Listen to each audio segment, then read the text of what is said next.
Bonjour tout le monde, j'espère que vous allez super bien et donc aujourd'hui je vous retrouve pour un petit lecture manga. Je n'ai pas vraiment grand chose à vous présenter, j'ai seulement 7 mangas, voilà, c'est un petit lecture manga que j'ai fait pendant un week-end quand on était encore dans le confinement. Donc du coup voilà, petit lecture manga de ce week-end. Donc je vais commencer avec le tome numéro 10 de Between You and Me de Saki Aikawa aux éditions Soleil. C'est l'avant-dernier tome, un tome que j'ai bien aimé, ce n'est pas non plus très transcendant comme shoujo.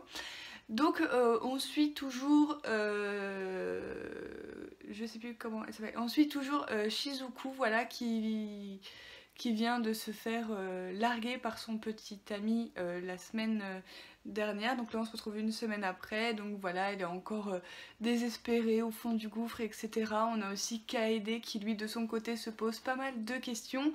Et dans ce tome 10 on va un peu revoir la rivale de Shizuku, donc qui est Miyo, voilà, qui va débarquer à la fête du sport comme ça et tout. Et donc du coup ça va un petit peu tout remettre en question dans ce tome 10. Et donc que va-t-il se passer pour le tome 11? Je me le demande. Donc du coup voilà, tome 10 que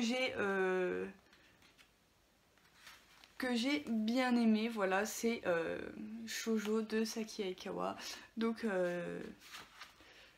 du coup voilà, je vous montre quelques dessins.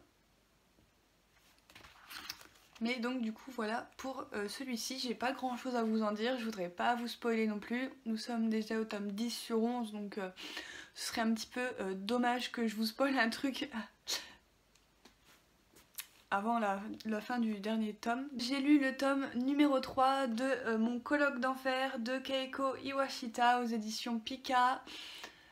C'est un tome que j'ai beaucoup aimé, comme les deux premiers. Cette série ne baisse absolument pas. Dans mon estime, c'est toujours aussi bien, toujours aussi drôle, etc. Donc voilà, là on a Miko, voilà, là elle est sûre de ses sentiments, elle est bien tombée amoureuse de ce jeune homme que l'on voit sur la couverture, donc de Matsunaga, mais lui Matsunaga il ne la voit pas comme telle, il la voit juste comme un membre de sa famille, donc ça va être un petit coup dur voilà, qu'elle va devoir supporter pendant quelques temps, etc. Il y a quand même quelques moments mignons dans ce tome où voilà, Matsunaga la traite vraiment comme si c'était sa petite sœur, voilà, quand elle rentre pas à l'heure, il s'inquiète, etc. Enfin voilà, c'est très très mignon, même si on est encore un petit peu loin de les voir sortir ensemble, ces deux-là. Donc, du coup, voilà, c'est beaucoup trop mignon comme série. Et donc, je continuerai ce shoujo avec plaisir. Il me reste encore les tomes 4 et 5 à découvrir, donc du coup voilà, j'ai encore un petit peu d'avance avant de galérer pour continuer la lecture et à attendre que les tomes sortent au fil des mois. Donc du coup voilà, je suis bien contente d'avoir encore un petit peu de retard pour pouvoir savourer cette lecture. Ensuite j'ai lu les tomes numéro 2, numéro 3 et numéro 4 de Ana Nochi Are de Yuko Kamiyo, donc c'est la seconde saison de Ana Yoridongo. Et c'est vraiment super bien. Donc voilà, j'ai beaucoup aimé dans ces tomes. On va Tenma, donc qui est ce jeune homme là, va apprendre que Ono, donc cette jeune fille là qu'on suit, qui est l'héroïne de cette histoire, est déjà fiancée en fait avec un jeune homme et qui est dans leur école rivale, donc Momonozono, un truc comme ça il me semble. Et donc du coup voilà, en attendant Tenma il va pas se démonter face à ça. Donc du coup voilà, il y a des petites rivalités, etc. Enfin voilà, on est au lycée Eikoku en même temps, hein. Donc voilà, si vous connaissez Ana Yoridongo, voilà, ça se ressemble beaucoup. Voilà, on a des petits passages où c'est que il y a des similitudes avec Ana Yoridongo, mais franchement pour moi ça ne m'a pas dérangé. C'est tout aussi bon, c'est très drôle. Voilà, on a des amitiés qui se créent, etc. Donc voilà, c'est vraiment pas mal du tout. Voilà, si Même si vous ne connaissez pas Anna Yoridongo, je pense que vous pouvez lire cette série. Commencer par cette série, je pense pas que ça va juste vous gêner, c'est juste que vous ne comprendrez pas qui sont les F forts, etc. Des fois on a ce personnage-là qui parle, vous risquez un petit peu de passer à côté, mais c'est vraiment pas très dérangeant selon moi. Donc voilà, moi je n'ai pas lu Anna Yoridongo, j'ai juste vu le drama plus le film et ça me suffit largement à comprendre cette série, même si un jour j'aimerais beaucoup mettre la main sur la série Anna Yoridongo, que je puisse la voir dans ma collection. Donc du coup voilà, et donc pour revenir à ça, c'était vraiment pas mal, on a beaucoup de choses qui se passent sur les 3 tomes.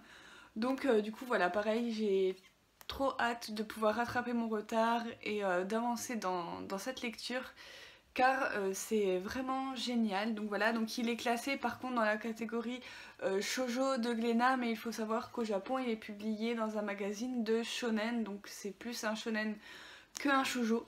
Donc du coup voilà, donc ça peut être aussi bien lu par des garçons que par des filles, sans que ça dérange grand chose. Du coup voilà.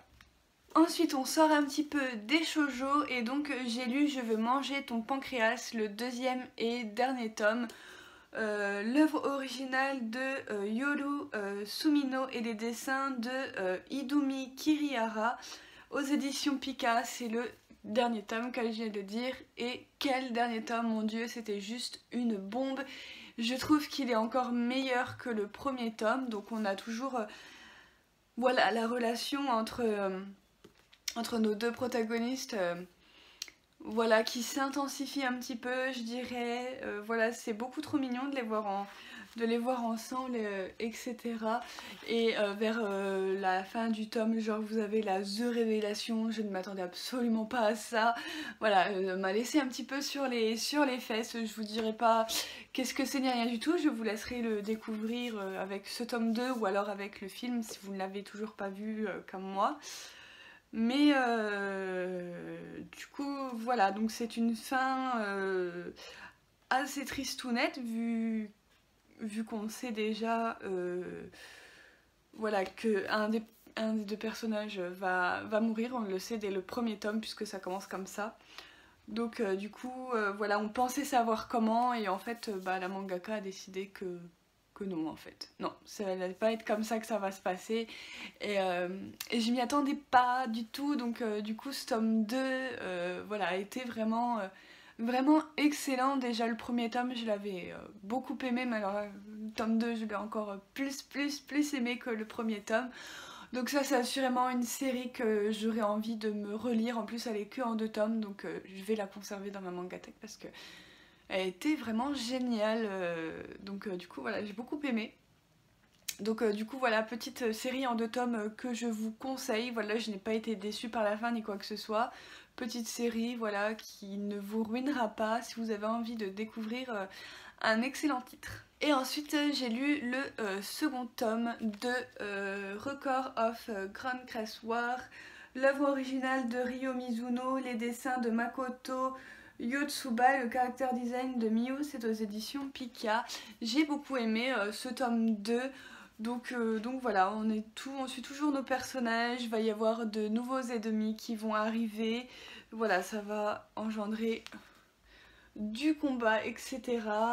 Du coup voilà, c'est vraiment un petit seinen ou shonen, seinen, un petit seinen que j'aime beaucoup. Voilà, il y a du combat, il y a de la stratégie, etc. Les personnages sont super